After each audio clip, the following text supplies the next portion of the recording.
5 seconds.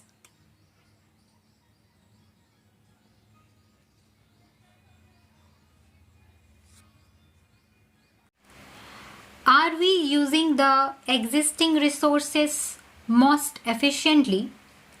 Are the results properly monitored? Are the national, state level and local level goals being achieved in the stipulated time? Are periodic corrective measures taken if found necessary?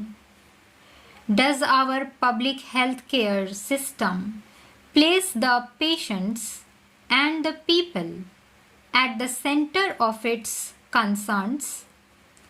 These are the questions I would like our health administrators to constantly ask themselves and find satisfactory answers to them.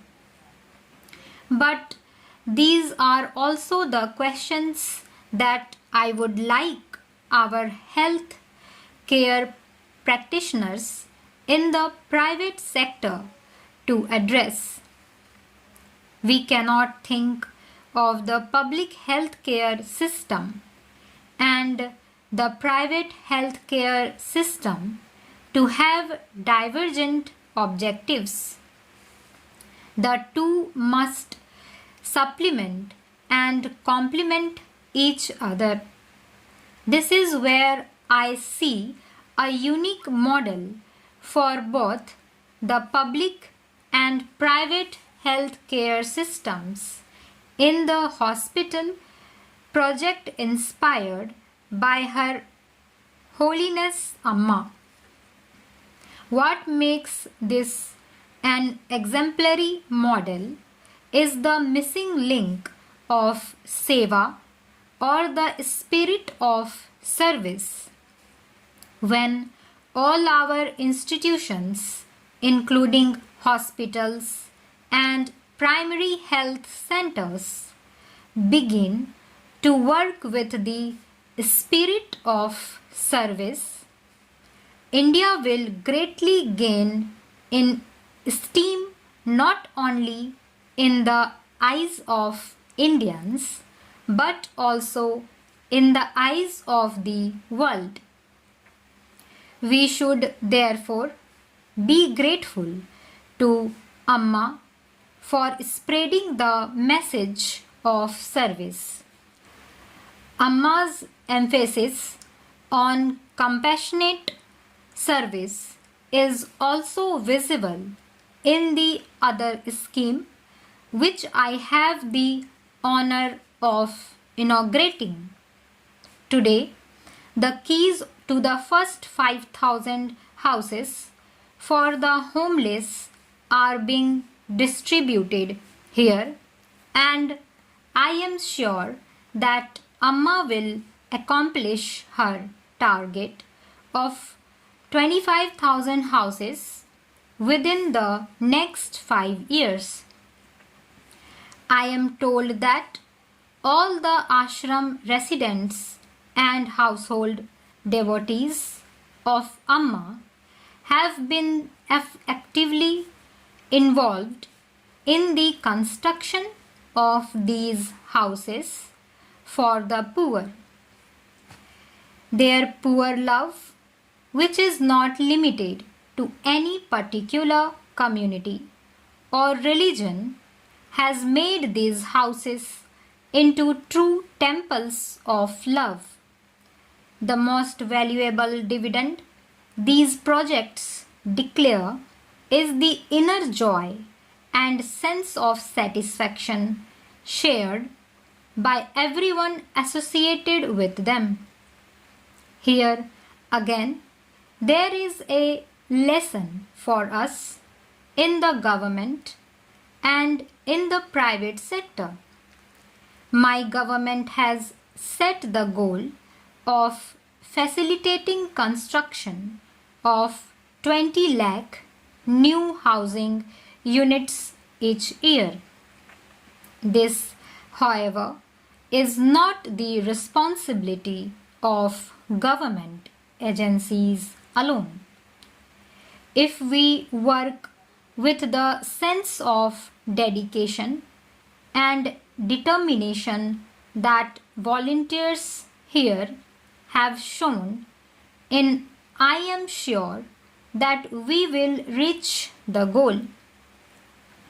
In this, my first official visit to Kerala, I cannot but express my happiness and appreciation at the many marvelous achievements of your state, especially in the fields of health, education, arts, and culture. The entire country should learn from Kerala's outstanding success in eradicating illiteracy, especially female illiteracy, greatly reducing infant mortality, and improving mother and child health. All this could not have become possible without a long tradition of progressivism and social reform. In the past, the great masters like Adi Sankaracharya and Narayan Guru have shown the seeds of social reformation through spiritual means in this holy land known after Parasurama. In Amma, we find those seeds sprouting, growing, and spreading their branches far and wide, aspiring to touch the stars. The years to come, I believe, will certainly witness momentous transformation brought about by Amma in the socio-economic scenario of Kerala and perhaps in the whole nation. That will be the fulfillment of my participation in today's function. I would like to digress at this point to say something about a matter which has attracted national and international attention. It is a digression and yet closely related to the health, well-being, and security of the nation. On May 11 and 13, India conducted 5 nuclear tests and nearby announced its emergence as a nuclear weapons state. We did so on the basis of our own sound and careful appraisal of the regional and global security scenario. When India was being surrounded by nuclear weaponry, we could not have allowed the country to be taken by surprise.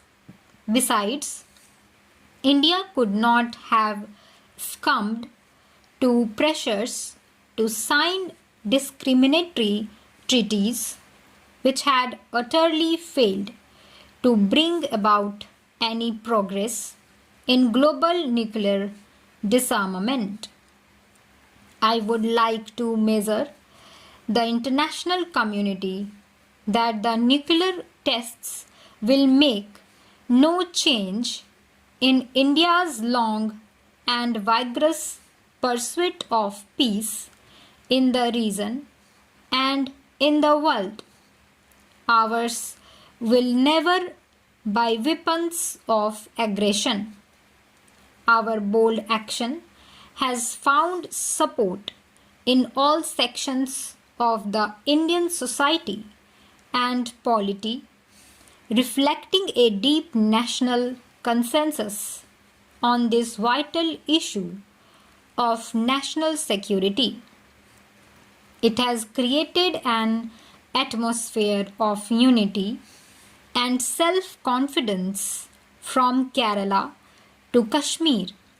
I appeal to all my countrymen to preserve and further strengthen this sense of unity and self-confidence. Let us all work with redoubled discipline, dedication, and patriotism in our respective spheres of life. In the short run, we should be prepared to face some hardship. I have no doubt, however, that India would meet the present challenge and emerge as a stronger, more prosperous, and more vibrant nation in the world polity.